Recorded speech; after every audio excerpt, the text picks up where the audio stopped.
신앙의 환골탈태라는 제목으로 하나님 말씀을 함께 나누도록 하겠습니다. 어느 책의 서문을 봤더니 독수리에 대해 이렇게 묘사를 했는데 참 독수리가 이렇게 위대해 보이고 참 귀해 보였습니다. 독수리가 여러분 총 우리처럼 한 70년 정도, 평균 수명의 한 70년 정도를 산다고 합니다. 40년 정도를 살고 나면 아주 중요한 결단을 해야 되는 순간이 오는데, 그때 이 결단을 하지 않으면 1년 이내에 독수리는 죽게 되고, 그런데 이 결단을 하게 되는 독수리는 이 30년이라는 인생을 더 멀리 더 이렇게 날아가는 독수리로 이렇게 환골탈태, 즉 변하게 된다라고 하는 것입니다. 40세가 되면, 독수리가 40세가 되면 이 부리가 있지 않습니까? 이게 날카로워져서 굽어진다고 합니다. 그래서 이 부리가 독수리의 목을 자꾸 찌르는 거예요. 그리고 먹이를 낚아챌 때 쓰는 이 발톱이 있지 않습니까? 이 발톱도 이 40세가 되면 굽어져 가지고 어떤 먹이를 낚아채기가 굉장히 힘들다고 합니다. 그리고 중요한 것, 독수리 날개 있지 않습니까? 이 날개도 40세가 되면 이 독수리 날개 털이 이렇게 굉장히 많아지고, 그래서 날개짓하는 게 그렇게 힘들다고 합니다. 그래서 독수리가 원하는 곳에 저 멀리 저 높이 날려면 이 결단을 해야 된다고 하는데, 어떤 결단이냐? 5개월이라는 시간, 즉 150일이라는 시간 동안 아무도 없는 저 낭떠러지에 가서 독수리가 이렇게 해야 된다고 합니다. 150일 동안 피나는 고통의 시간과 인내의 시간을 가져야 되는데, 이 자기 목을 찌르는 이 불이 있지 않습니까? 그 부리를 자기 주둥 이 바닥을 쳐가지고 다 스스로 박살을 내버려야 된답니다. 부리를 막 이렇게 쪼아가지고 이게 깨질 때까지 계속 이게 박살을 내는 그 시간들을 보내야 되고, 그게 이제 끝나면 이제 발톱 있지 않습니까? 그 발톱을 이 새 부리가 날 때까지 기다렸다가, 이제 새 부리가 나면 그 부리를 가지고 발톱을 하나하나 다 뽑아낸다고 합니다. 이 피가 또 철철 흐르겠지요. 여러분, 우리 사람도 이 높은 곳에서 떨어질 때 이 완충작용을 하는 우리 몸에 신경이 있지 않습니까? 독수리도 이 신경을 완화시켜주는 작용이 이 발톱에 있다고 합니다. 그래서 다른 어떤 것보다 더 고통이 배가 된다라고 하는 것이죠. 그럼 그것으로 끝이냐? 아닙니다. 이제 이 날개 있지 않습니까? 이 날개털을 또 자기 부리로 하나씩 다 뽑아야 됩니다. 다 뽑아서 이 날개가 다 없어질 때까지 기다리는 겁니다. 다 뽑는 겁니다. 그러면 그것으로 끝이냐? 그것도 아닙니다. 150일이라는 시간 동안 날지를 못했기 때문에 근육이 이제 손상이 된 것이죠. 그러면 이 바람이 불 때까지 기다렸다가, 바람이 불면 그제서야 이제 날개짓하는 훈련을 하다가, 이제 이 150일 그 훈련들을 다 마치고 났을 때 독수리가 변화되고, 이제 30년이라는 인생을 더 높이, 그리고 더 멀리, 그리고 더 힘차게 날아오르는 독수리의 모습을 볼 수가 있다고 합니다. 여러분, 이 150일이라는 시간, 그 고통의 시간만 생각한다면 독수리는 할 수 없겠죠. 하지만 인내한 독수리만이 누릴 수 있는 이 뒤에 있는 이 30년의 인생, 그게 바로 이 독수리 환골탈태라고 하는 것입니다. 여러분, 이 내용을 가지고 우리가 오늘 이제 본문 말씀 속으로 좀 들어가 보려고 합니다. 오늘 누가복음 3장 1절로 6절까지의 말씀이 있는데, 세 가지로 저와 여러분들이 좀 말씀의 은혜를 나누고 싶습니다. 2절에 보면 이 빈들이라는 단어하고, 그리고 하나님의 말씀이라는 단어, 그리고 4절, 5절, 6절을 합친 것, 세상의 변화라는 이 세 가지 단어를 가지고 함께 은혜를 좀 나누도록 하겠습니다. 여러분, 빈들이라는 이 단어, 빈들은 광야로도 번역되어 있죠. 사람이 살지 않은 황량한 볼모지를 가리켜서 우리는 빈들, 광야라고 이야기를 합니다. 우리 같은 현대인들에게는 이게 매력이 없는 것이지요. 춥죠, 배고프지요, 아무것도 할 수 있는 게 없는 그 광야가 어찌 그렇게 매력적이겠습니까? 할 수만 있다면 우리가 도시에서 이렇게 모든 것들이 갖춰진 환경에서 사는 것이 훨씬 더 좋지 않겠습니까? 그러나 광야는 하나님이 사용하시는 사람, 그리고 하나님의 일꾼들, 하나님의 심부름꾼들을 만드는 이 재련소와 같습니다. 꼭 하나님께서 사람을 사용하실 때 의도적으로 이렇게 광야로 몰고 가시는 것을 우리는 많이 이렇게 보게 됩니다. 하나님께서 하나님이 원하시는 일을 맡기시기 위해서 한 사람을 세우시기 위해서 의도적으로 광야로 몰고 가서 그 광야에서 하나님을 바라보는 훈련을 하게 만드시고 또 그 훈련이 끝나면 하나님께서 그 사람을 위대하게 사용하시는 것을 우리가 많이 보게 됩니다. 광야는 어떻습니까? 배고픔, 또 추위, 더위, 외로움, 자신만의 어떤 이 인내 시간을 갖지 않으면 광야에서의 삶이 굉장히 힘들고 어려울 것입니다. 여러분, 제가 서두에 말씀드린 마치 독수리가 그 150일이라는 시간 동안 자기 옛 부리, 그리고 옛 발톱, 그리고 옛 날개를 하나씩 다 뽑는 그 순간하고 똑같은 것입니다. 150일만 생각한다면 얼마나 끔찍스럽겠습니까? 하지만 포기하고 싶지만 그 끝에, 길 끝에는 30년이라는 이 시간을 더 살 수 있는 것과 아니면 거기에서 이제 독수리 인생이 끝나는 죽음을 맞이하게 되는 두 가지 선택이 존재한다라고 하는 것입니다. 여러분, 지금 우리에게 있어서 광야는 어떤 곳일까요? 사실 우리가 살고 있는 이 환경을 따지자 본다면 광야라고 할 수는 없을 것입니다. 그렇지만 하나님과 1대1로 만날 수 있는 곳, 하나님께서 말씀하시고 우리는 또 하나님을 예배하는 분명히 그 광야, 골방이 여러분 있을 것입니다. 그 골방을 우리는 자주 애용해야 됩니다. 여러분에게의 골방은 어디십니까?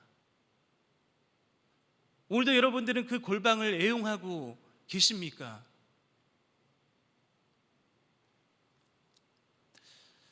제 이야기를 해서 참 죄송합니다. 제가 아르바이트를 한번 한 적이 있습니다. 그 편의점 아르바이트인데요, 아르바이트를 이렇게 하면서 열심히 했습니다. 왜냐하면 그때가 제 신앙이 가장 뜨거울 때였습니다. 열심히 하고 청소도 잘하고 또 인사성이 좋지 않습니까? 어서 오십시오, 땡땡25입니다 하면서 인사하고 손님들에게 정말 친절하게 대해주니까 세상에 저희 매출이 자꾸 막 올라가는 겁니다. 사장님이 저보고, 태식아, 나랑 같이 좀 동업하자고. 하마터면 제가 그 일을 할 뻔하긴 했는데, 근데 제가 그때 신앙이 가장 뜨거운 때라 방언도 그때 받았거든요. 기도하는 게 너무 재밌는 겁니다. 그래서 저는 골방을 편의점으로 삼았습니다. 열심히 손님들이 없을 때는 찬송도 막 부르고, 또 손님들이 없을 때는 방언이 막 터져나와서 열심히 또 기도도 하고 그랬습니다.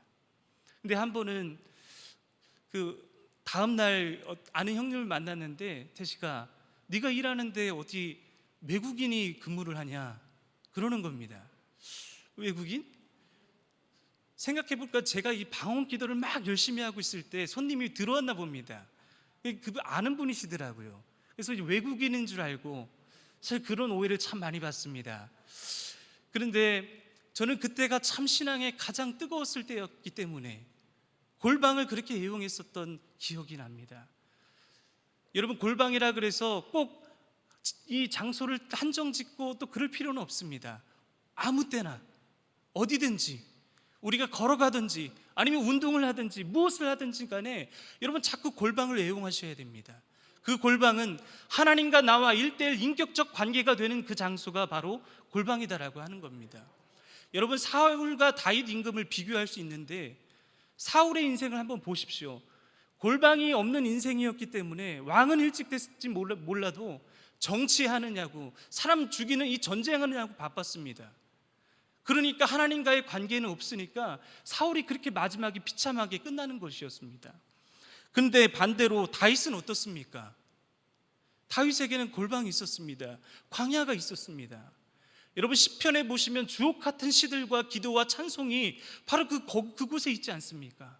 하나님과 1대1로 만났던 곳, 하나님과 인격적 교제를 나눴던 곳, 그 골방이 있었기 때문에 다윗이 다윗 되었던 겁니다. 여호와가 나의 목자가 되시기 때문에 내가 부족함이 없습니다. 그 고백은 쉽게 나오는 고백이 아닙니다.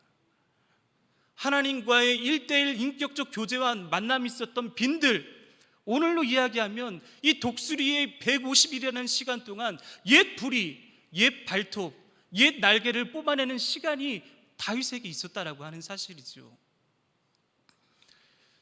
만약에 우리네 인생을 광야로 하나님께서 몰아가신다면 여러분, 우리 입에서 불평과 불만을 터뜨릴 것이 아니라 하나님 감사하다고, 연약한 부족한 종을 써주셔서 하나님 너무 감사하다고, 여러분 이렇게 고백이 나와야 될 줄로 믿습니다. 여러분, 이 빈들이라는 단어, 광야라는 단어는 하나님께서 사용하시는 사람에게는 필수적인 곳이고 훈련소와 같은 곳입니다. 우리에게 고난이 있습니까? 어려운 가운데 계십니까? 여러분, 지금 이 시간은 하나님께서 우리를 단련하시는 시간이요, 우리를 통해 하나님이 하시고자 하는 일이 있음을 믿으시기를 축복합니다. 두 번째 단어는 세상의 변화라는 단어입니다. 이 4절로 6절을 합친 말씀인데 주목하고 싶은 것은 이것입니다. 세상의 변화는 정치 지도자들과 종교 지도자들, 권력자들에 의해서 이루어지는 것이 아니라 빈들에 있었던 이 세례 요한의 선포로부터 시작되었다라고 하는 것입니다. 여러분, 빈들에서 준비된 사람은 이 빈들에만 머물러 있지 않습니다. 세상 밖으로 나오고 때가 되면 하나님께서 세상으로 내보내시는 겁니다. 기독교의 영성은 세상 밖의 영성이 아닙니다. 여러분, 어떻게 햇빛을 우리가 가려울 수 있겠습니까? 가려지지 않는 겁니다. 우리가 빈들에서 이 광야에서 훈련받으면 때가 되면 하나님께서 세상에 내보내주셔서 세상에서 우리가 해야 될 일들을 반드시 하게 하신다라고 하는 겁니다. 오늘 본문 이후에 새 사람들이 찾아오죠. 무리들이 찾아오고, 그리고 군인들이 찾아오고, 그리고 누가 찾아옵니까? 군인들, 무리들, 그리고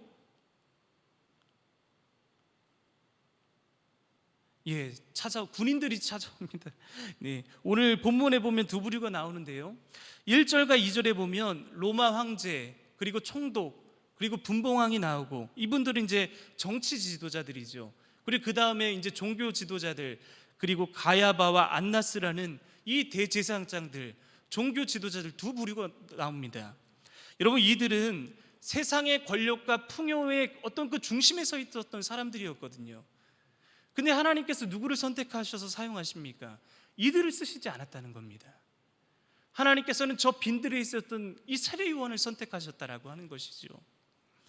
세상 한복판에 있는, 어떻게 보면 예루살렘 그 중심 한복판에 있는 정치 지도자들, 그리고 종교 지도자들을 사용하실 것 같은데 하나님은 그렇게 하시지 않았다는 것입니다. 중요한 것은 이 세례 요한 한 사람을 통해서 하나님께서는 새로운 일을 시작하시고, 변화의 중심에, 세상의 변화의 중심에 빈들에 있었던 세례 요한을 택하셨다라는 것이죠. 우리 5절 말씀을 한번 다 같이 읽어보시겠습니다. 본문 5절 말씀입니다. 모든 골짜기가 메어지고 모든 산과 작은 산이 낮아지고 굽은 것이 곧아지고 험한 길이 평탄하여 질 것이요. 여러분, 이것을 문자 그대로 해석한다면 이스라엘의 이 영적인 지도가 새롭게 달라지는 겁니다. 굽은 것이 곧아지고 평탄하여지고, 그리고 높은 것들이 낮아지고, 이것은 이스라엘 안에 어두웠던 것들, 정치적으로, 경제적으로, 문화적으로 여러 다방면에 있었던 이 어두웠던 것들이 빈들에 있었던 세례 요한의 선포를 통해서 지금 영적인 이스라엘의 지도가 새롭게 바뀐다라고 하는 겁니다. 그 세상의 변화의 중심에 누가 있었냐? 세례 요한. 빈들, 골방을 이렇게 자주 애용했던 그 세례 요한이 있었다라고 하는 사실입니다. 세례들이 왔습니다. 세례들에게 부가된 것 이외에 더러운 것을 취하지 말라고 이야기를 하죠. 정의가 서지 못하고 공의를 행하지 못해서 굽어있던 것, 자기 배를 채우려고 했던 이 세례들을 나무랍니다. 그리고 군인들에게 말합니다. 사람들을 거짓으로 고발하지 말라고, 그리고 받는 급료를 이 족한 줄로 알라고, 그렇게 이야기를 합니다. 다른 말로 말하면 영적인 지도가 새롭게 되는 것입니다. 이스라엘 땅의 높은 곳, 골짜기, 험한 곳 다 이 어둠의 영역들입니다. 그곳에 밝은 빛이 비추어졌으면 새롭게 여러분 지도를 그려야 되는 것이지요. 이제 그 일이 시작된다라고 하는 것입니다. 독수리로 말하면 낭떠러지를 거친 독수리는 이제 자신의 존재가 완전히 새로워지는 겁니다.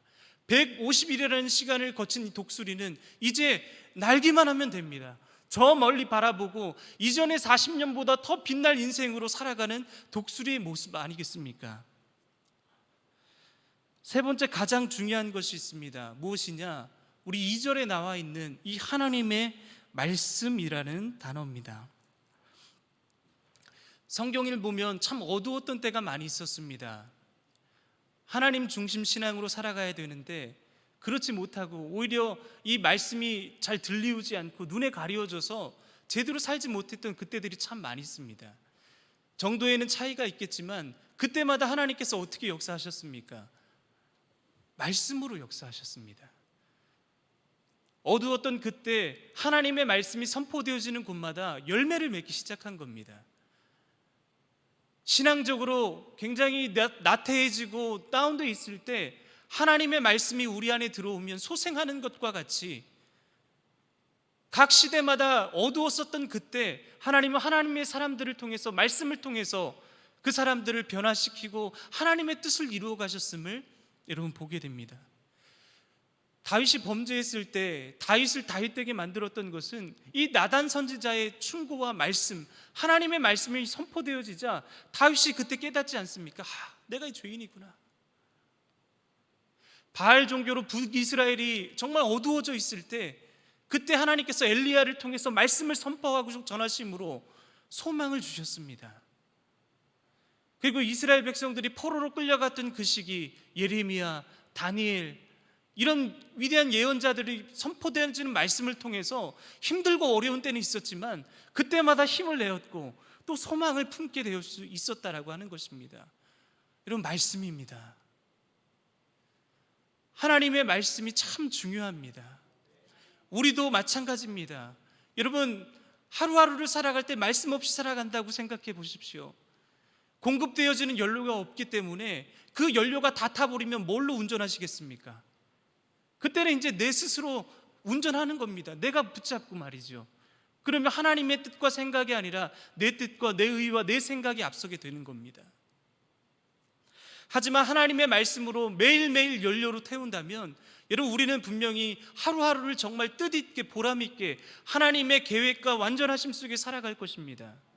그래서 말씀이 중요한 겁니다. 오늘 주목하고 싶은 것은 하나님의 말씀이 1, 2절에 있는 정치 지도자들 그리고 종교 지도자들에게 말씀이 간 게 아닙니다. 빈들에 있었던 세례 요한에게 말씀이 갔다라고 하는 것입니다. 여러분 세상 한복판에는 권력 한복판에는 그 사람들을 통해서 큰 일이 이루어질 것 같지만 사실 보면 그렇지 않습니다. 위대한 사람들은 이 빈들과 광야를 거쳐서 정말 이 하나님의 말씀이 들려지고 깨달아지는 그곳에서 훈련받은 사람들을 통해 하나님께서는 하나님의 위대한 일들을 행하시지 않습니까? 광야는 하나님의 말씀을 듣기 좋습니다. 단순하고 집중하기 좋고 매일매일 하나님께서 베풀어 주시는 그 은혜로 살아가는 게 바로 광야입니다. 세례 요한은 예수님께서 오시기 전까지 이 유대 사회가 로마의 통치 아래 암흑과 같은 그곳에 세례 요한의 선포와 말씀을 통해 사회가 지금 뒤집어지고 있는 겁니다. 많은 말씀이 아닙니다. 광야에서 충분히 심령 깊숙하게 농축되어 있는 말씀을 통해서 사람들이 변화되고 뒤집어지는 겁니다. 마음의 진동이 일어나는 겁니다. 무리와 세리들, 군인들이 말씀 때문에 마음의 찔림이 일어나는 겁니다. 그럼 우리가 어떻게 해야 되겠습니까? 그럼 우리가 어떻게 하면 회개하고 하나님께로 돌아갈 수 있겠습니까? 이 진동이 일어난다는 것입니다. 여러분 말씀입니다. 한 사람을 변화시킨 정도가 아니라 다양한 계층의 사람들을 변화시킨 것 바로 말씀이었습니다. 여러분 15절에 보면 사람들이 마음속으로 이렇게 말합니다. 저 세례 요한 저 사람 정말 메시아가 아닐까? 저 세례 요한이 정말 우리가 고대하고 기다리던 그 메시아가 아닐까? 여러분 그렇게 생각하는 겁니다. 얼마나 말씀 운동이 강력했으면 그분을 보고 그 말씀 한마디로 사회가 뒤집혀지고 이스라엘의 영적인 지도가 새롭게 변화됐냐는 겁니다.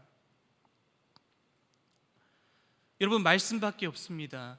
성경이 그것을 말하자면 예배, 말씀, 기도 이 세 가지는 우리가 반드시 붙들어야 될 평생 우리가 반드시 그리스도인으로서 짊어지고 가야 될 예배, 말씀, 기도. 여러분 여기에 우리는 얼마나 온 힘을 쏟고 있습니까? 예배, 말씀, 기도 여기에 우리가 얼마나 마음을 쏟고 정말 이 예배 말씀 기도를 회복하기 위해서 얼마나 여러분 노력하고 계십니까? 예수님께서도 공생애가 시작될 때 마귀가 유혹하는 거 우리가 아시지 않습니까? 세 가지 유혹을 했을 때 뭐로 물리치셨습니까? 말씀입니다. 하나님의 말씀을, 신명기 말씀을 그때그때 꺼내서 말씀을 통해 이 마귀의 유혹과 시험을 물리쳤던 예수님의 모습을 우리가 보게 됩니다. 사랑하는 성도 여러분, 지금도 늦지 않았습니다.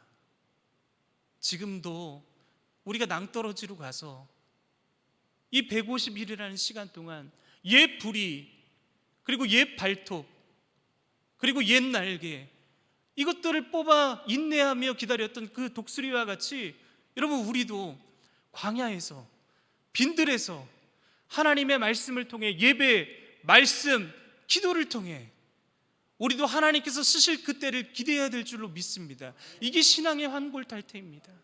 하나님 앞에, 하나님 부족하고 연약하지만 마지막 이때에 주님 저를 반드시 사용해 달라고, 그리고 우리 몸된 든든한 교회를 반드시 사용해 달라고.